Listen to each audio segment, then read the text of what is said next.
Mesdames et messieurs, bonsoir. Il est 19h45 sur ITV. Voici le journal. À la une de l'actualité ce soir, la marche des retraités du Sénégal de la place de la Nation au rond-point RTS, c'était ce matin. Ces personnes du troisième âge s'insurgent contre la gestion de l'IPRES, institution de prévoyance retraite du Sénégal. Plus loin, ils exigent la démission pure et simple du PCA Mamoudou Assinsi. À suivre dans cette édition le compte-rendu de Abdourahmane Ly. L'actualité, c'est également la rentrée scolaire prévue jeudi prochain 14 octobre pour les élèves. À Rufisque, les écoles de la commune de Yenne ont reçu les agents de la sous-brigade d'hygiène. C'est dans le cadre de la campagne de désinfection des établissements scolaires. À suivre en fin d'édition votre rubrique hebdomadaire, l'article de la semaine, le quotidien LAS est à l'honneur. Le journaliste Mamoudou Ndiaye s'est intéressé sur les cas de meurtre constatés au Sénégal. En toile de fond, le débat autour de la peine de mort. Bonsoir et bienvenue.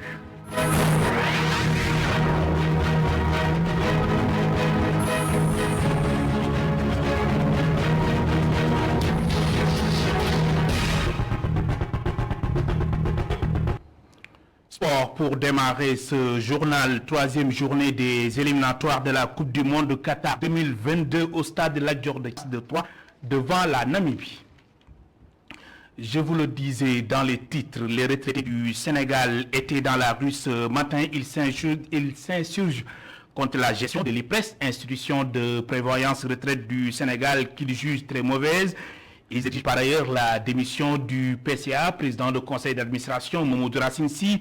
Marche des retraités au Sénégal de la place de la Nation au rond-point RTS. C'était en présence de Abdourahmane Ly et Moussa Fall. Malgré leur âge avancé, ils ont bravé le chaud soleil pour dénoncer la gestion de l'institution de prévoyance retraite du Sénégal qu'ils jugent exécrable. Exaspérés et en sueur, hommes et femmes ont enchaîné les cris de guerre. Ils exigent en premier lieu la modification des textes de l'IPRES qui jugent caducs. Il faut changer les textes qui datent de 1958. Les textes sont vieux. D'ailleurs, la raison pour laquelle, si vous voyez dans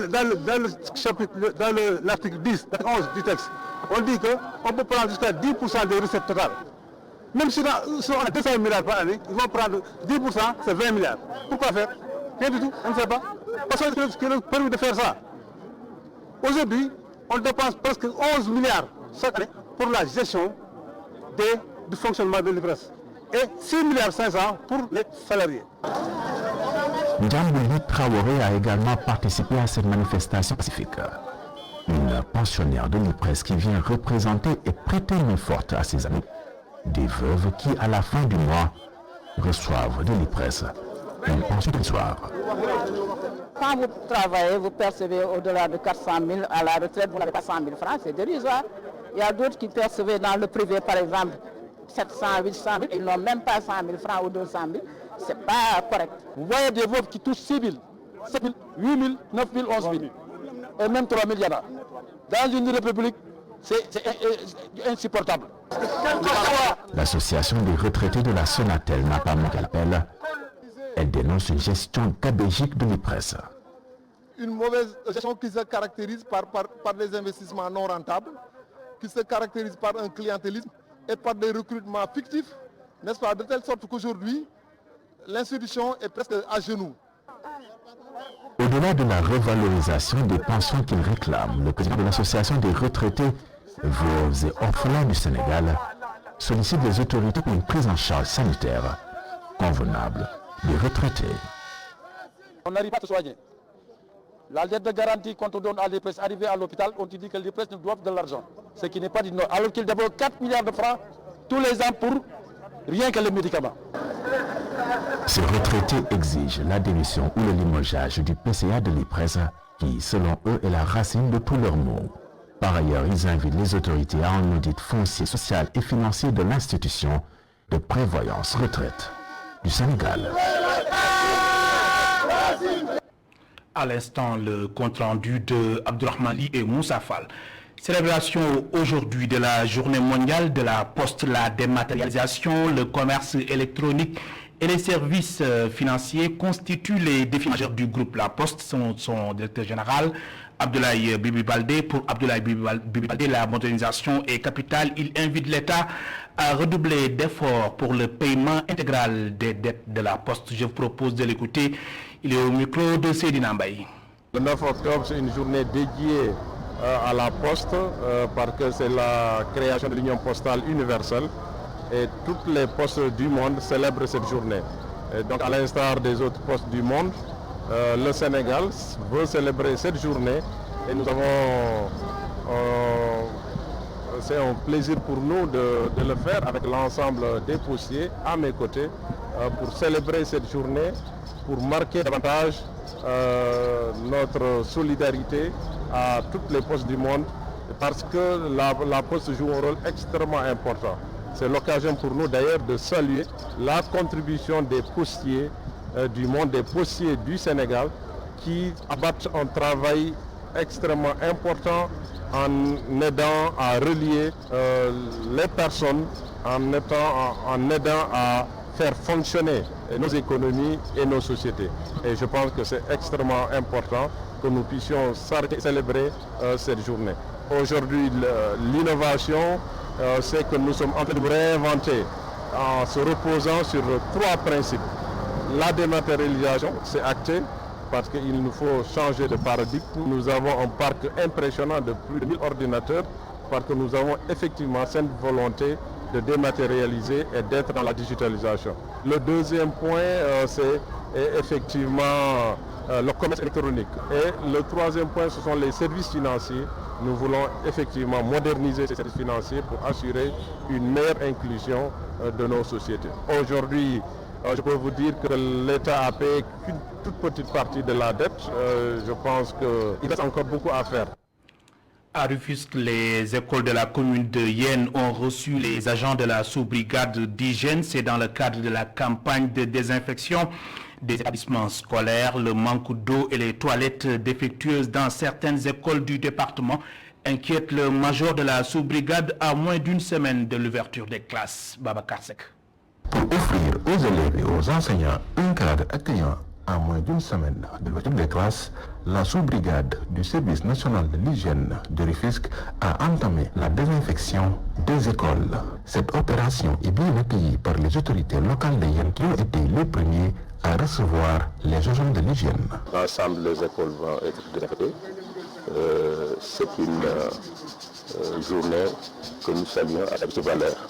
D'autant plus que nous tendons vers l'ouverture des salles de classe qui est prévue pour le 14 octobre de ce mois. Mais le personnel va rejoindre les classes au plus tard le lundi. Ce qui veut dire que toutes les écoles vont être désinfectées avant que le personnel ne gagne les écoles. Ensuite, avant que les élèves ne viennent aussi pour marquer l'ouverture des classes qui est prévue pour le 14 de ce mois. La présence d'herbes et l'absence d'eau dans certaines écoles ne font pas le travail du service national de l'hygiène. En un premier temps, il faut désherber quand même les écoles, parce qu'il y a certaines écoles qui ne sont pas désherbées. Il faut quand même nettoyer les classes avant que les chefs d'hygiène fassent les opérations. Et nous constatons au niveau du département, c'est pas toutes les communes, quoi, mais il y a des communes qui n'ont pas il y a des écoles qui n'ont pas de toilettes. Il y a des écoles qui ont des toilettes défectueuses. Et si aujourd'hui on parle de Covid-19 et de mesures barrières, on parle également de lavage des mains. Et on ne peut pas se laver les mains sans l'eau. Et donc moi je demande à toutes les communes, aux autorités municipales qui n'ont pas d'eau dans les écoles et qui ont des toilettes défectueuses, ils n'ont pas réglé ce problème d'eau. Parce que ça c'est fondamental. La majeure partie des écoles du département va accueillir le service national de l'hygiène avant le 11 octobre pour permettre aux élèves de commencer l'année scolaire dans les meilleures conditions d'hygiène. Cette année, les autorités universitaires comptent améliorer les conditions de vie et de sécurité des étudiants. La qualification des chambres d'étudiants sera numérisée. Des cartes d'accès pour les travailleurs et les visiteurs seront également confectionnées. Des révélations faites par le directeur général du Coudou Centre des œuvres universitaires de Dakar, Maguette Sen, n'est-ce pas Mountaga Kane? Selon les autorités universitaires, rien ne sera plus comme avant à l'université de Dakar. Seuls les ayants droit seront bénéficiaires des chambres d'étudiants et les critères d'excellence seront mis en avant. cette année, il y a des innovations importantes qui vont toutes dans le sens, en tout cas, d'améliorer les conditions de vie et de sécurité des étudiants. C'est d'abord la codification que nous voulons faire cette année sur une plateforme numérique qui permettra d'être beaucoup plus transparent et je crois que voilà, et de mettre en avant aussi les critères d'excellence. Voilà, donc je crois que ça c'est la première réforme qui vise en tout cas à ce que les ayants droit en termes de logement puissent accéder au logement et que les non-étudiants, que l'on puisse les identifier et leur faire comprendre que l'université c'est pour les étudiants. Il annonce que la sécurité des étudiants ne sera pas laissée en rade. La deuxième réforme, c'est le contrôle des accès au niveau des portes d'entrée, que ce soit au campus pédagogique et au campus social, puisque quand même l'université ne doit pas être comme un marché où les gens entrent et sortent sans être contrôlés. Il faut que l'on ait une idée de ceux qui entrent à l'université et ceux qui y sortent. Et pour ça, nous avons prévu des cartes pour les étudiants. C'est les cartes d'étudiants dont on va activer les données biométriques. On va prévoir des cartes d'accès pour les visiteurs et des cartes d'accès pour les travailleurs. Faire de sorte que la paix et la sécurité règnent à l'université, c'est mettre les étudiants dans de bonnes conditions de travail, ce qui ne fera que redorer le blason de cette institution qui a fini de perdre de sa superbe. À l'instant, Moutega Khan, notre correspondant permanent à Mour. Élaboration d'une stratégie nationale de développement du contenu local. Le ministère des Mines et de la Géologie s'engage. Objectif: doter le Sénégal de documents de référence susceptibles d'encadrer la participation nationale dans la réalisation de projets extractifs. Ainsi, un comité interministériel a été mis en place pour travailler sur la question. Omar Sarr, ministre des Mines et de la Géologie, est au micro de Babacar Seck. L'objectif est d'analyser les opportunités qu'offre le développement de nouveaux produits, les caractéristiques de l'offre des PME et PMI sénégalaises, afin d'optimiser la participation et la valorisation du savoir-faire national et des intrants locaux sur l'étendue de la chaîne de valeur des industries minières. D'où la nécessité de mettre à niveau notre cadre réglementaire sur le contenu local en intégrant les nouvelles normes communautaires et surtout établir un cadre harmonisé avec le référentiel pour l'expression des besoins en biens, services et emplois et pour la passation des marchés. À cet effet, le chef de l'État a encore donné des orientations fortes pour l'élaboration d'une réglementation unique pour les secteurs des hydrocarbures et des mines, et un comité technique interministériel est mis en place qui a démarré cette travaux. La mise en œuvre prochaine de cette stratégie nationale devrait contribuer pour beaucoup au décalage du projet qu'on appelle EPMI régional du PSE, dont la structuration est en cours avec le bureau opérationnel de suivi du plan Sénégal émergent, et qui ambitionne de faire du Sénégal le centre de référence des services miniers de l'Afrique de l'Ouest avec un hub logistique, un hub de services et un hub académique. La sixième édition de la FICA, Foire internationale de Kaolack, va se dérouler du 28 octobre au 14 novembre 2021. Cette foire, qui a connu une pause à cause de la pandémie de Covid-19, aura comme parrain cette année Maulana Cheikh al-Islam El Hadji Ibrahim Niass. Selon les organisateurs, plus de 1000 visiteurs sont attendus. Adama Sarr et Astombaï ont assisté au CRD, Comité régional de développement. Compte rendu. Après une longue pause en raison de la pandémie de Covid-19, la foire internationale de Kaolack reprend ses droits. Plus de 1000 visiteurs sont attendus à cette sixième édition. On peut attendre plus de 1000 participants, parce que l'année passée c'était 700 000. Nous devons être prudents, c'est de la participation des internationaux. Nous nous avons de venir, mais vous comprenez bien avec les mesures sanitaires. Donc le Sénégal a ouvert toutes ses frontières, mais il y a des personnes réticentes. Mais quand même, nous allons essayer de le combler avec nos nationaux. Maulana Cheikh Ibrahim Niass est le parrain de l'événement cette année. À travers ce choix, Serigne Mboup veut montrer l'amour que Baye Niass porte à la région de Kaolack. L'objectif de parrainer Cheikh al-Islam et les années suivantes de parrainer d'autres leaders ou bien d'autres personnalités de la région de Kaolack, c'est de montrer leur côté économique et de leur côté national et de leur côté qu'on doit prendre l'exemple sur eux.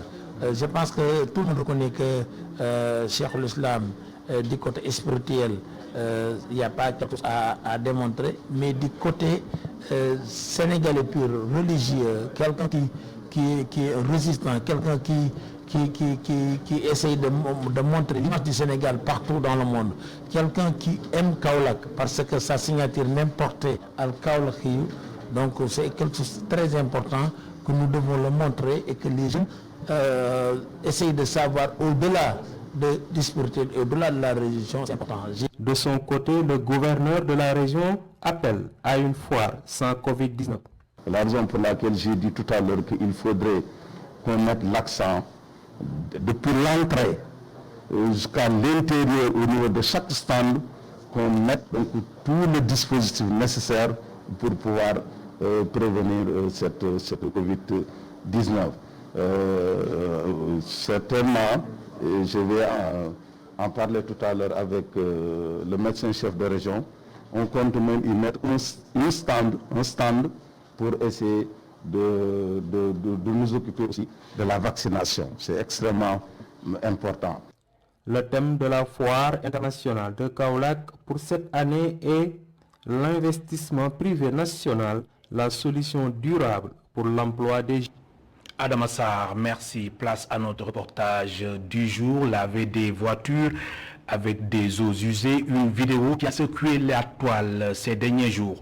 Les laveurs justifient leurs actes par le manque d'eau dans leur secteur. Du côté des clients, si les uns leur accordent une confiance totale, d'autres déplorent cette attitude. Reportage Khadija Diouf et Moussa Fall. Allée du Centenaire, l'ambiance est plutôt mouvementée. Un groupe de laveurs de voitures est à l'œuvre sous la supervision des automobilistes. Pourtant, certains utilisent des eaux usées, un choix qu'ils justifient par un manque d'eau dans leur secteur. Nous n'avons pas d'autre solution parce que dans ce coin, nous pouvons rester toute journée sans avoir une goutte d'eau, raison pour laquelle nous utilisons ces eaux usées pour laver les voitures, comme vous le voyez ici. Tout de même, la confiance demeure entre automobilistes et laveurs. Chertidian Gay confie sa voiture, les yeux fermés. Bon, personnellement, je ne cours pas derrière pour surveiller le gosse qui me lave la voiture. Parce que ça fait plus d'1 an qu'il me fait le service et j'ai entière confiance en lui. Et je pense bien en le connaissant qu'il ne s'attellerait pas à de pareilles choses, quoi, je pense bien. Depuis l'apparition de la vidéo sur les réseaux sociaux, Issa est devenu plus attentif. De toute façon, personnellement, je ne sais pas d'où est-ce qu'ils prennent l'eau ou bien d'où vient l'eau qu'ils utilisent. Non, mais depuis que j'ai vu la vidéo, je suis plus dedans. Je surveille quand ils lavent ma voiture. D'ailleurs, tout à l'heure, je lui ai demandé de vérifier si c'était propre. Cette vidéo vient semer le trouble dans l'esprit des automobilistes. Le lavage de voitures à Dakar n'est pas en général aussi clean qu'on peut le croire. C'est un stade multifonctionnel d'un coût de 63 millions de francs CFA qui vient d'être inauguré à Podor, dans la commune de Niayène Pendao, par le PUMA, programme d'urgence de modernisation d'axes et territoires frontaliers. L'infrastructure qui porte désormais le nom de Binta Ardosso vient soulager la jeunesse qui a toujours souhaité bénéficier d'une aire de jeu. Maman Alice Niang. La commune de Niayène Pendao, dans le département de Podor, bénéficie désormais d'un stade multifonctionnel réalisé par le programme d'urgence de modernisation des axes frontaliers, le PUMA. Une infrastructure qui permettra à la jeunesse de mieux s'épanouir. Un équipement de ce genre pourra servir à plusieurs sports. Vous savez, c'est le basket, c'est le handball, c'est vraiment le football. Et ça permet également aux jeunesses de la commune, aux jeunesses du département, aux jeunesses de la région, en tout cas que c'est un terrain qui est validé et qui devrait permettre en tout cas aux gens de mener le sport comme on dit, un esprit sain dans un corps sain.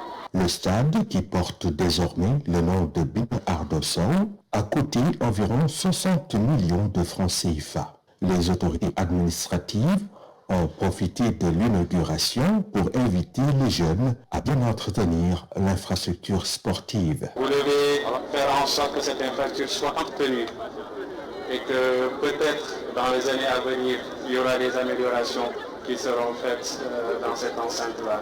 En tout cas, c'est tout ce que nous souhaitons et nous lançons ce message-là au coordonnateur du PUMA pour que également, parce qu'il a parlé de d'autres réalisations dans ce cadre-là, pour peut-être aller jusqu'à, pourquoi pas, pouvoir accueillir une compétition internationale, c'est possible. Le coordonnateur du PUMA a rassuré les populations sur la volonté du chef de l'État de continuer à doter d'infrastructures toutes les zones frontalières du Sénégal.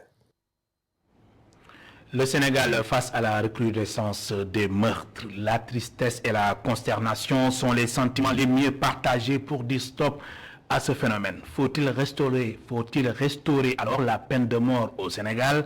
Pour Mamadou Mbakhenya, journaliste au quotidien LAS, un débat scientifique s'impose, mais également les autorités doivent revoir notre arsenal juridique. Vous l'avez compris, c'est votre rubrique hebdomadaire, article de la semaine. Regardez.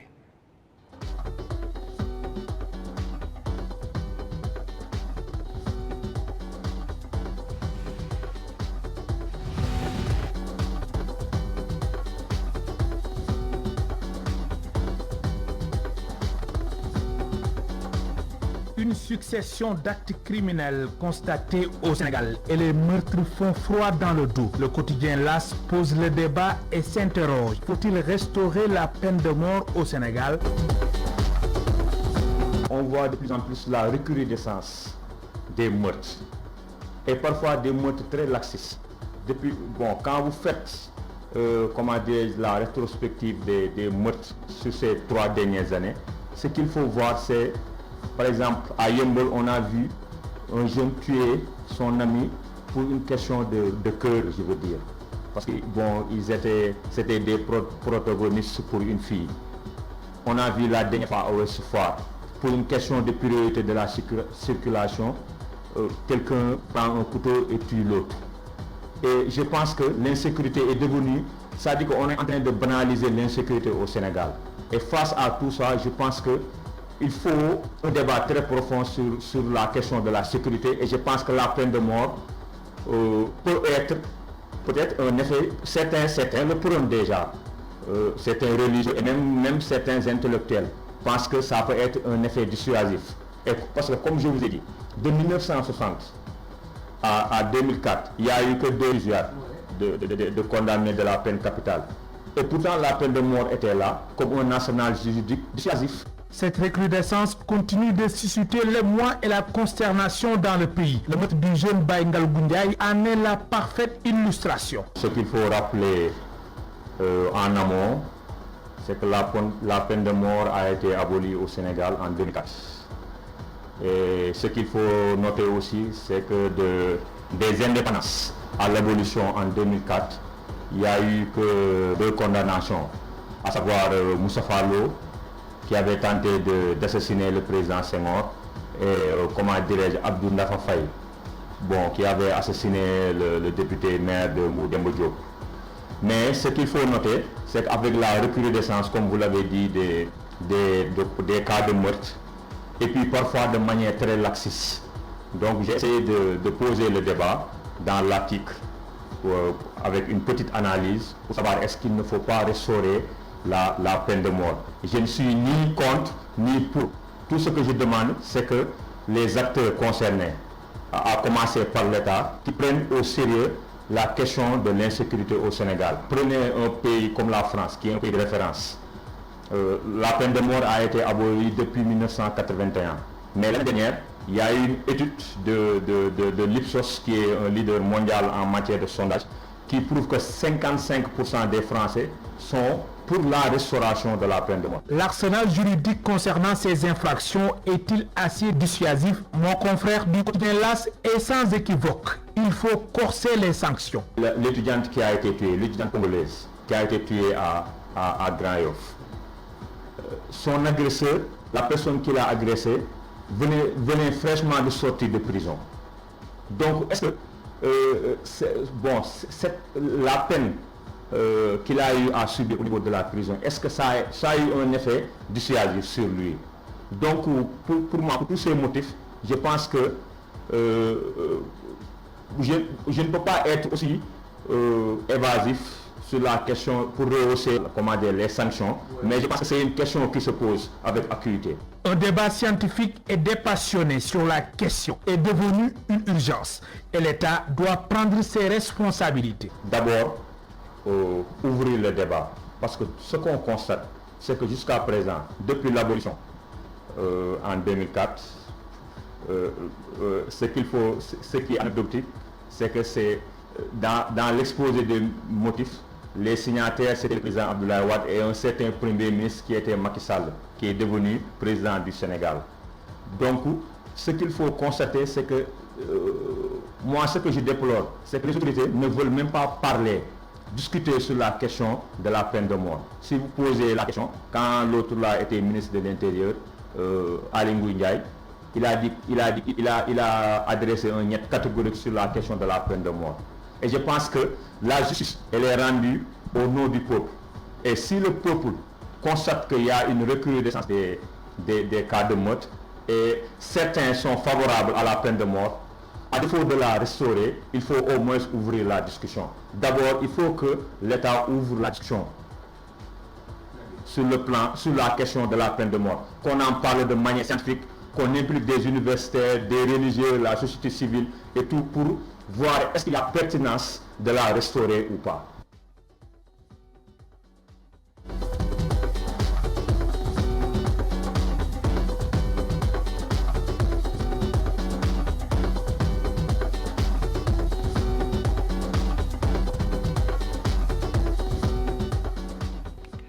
Troisième journée des éliminatoires de la Coupe du Monde de Qatar 2000. Voilà, c'était tout pour ce rendez-vous avec l'actualité sur ITV. Merci de nous avoir suivis. L'info revient à minuit dans Jukib Ribari avec Modou Makenya. Ce sera en Wolof. Bonsoir.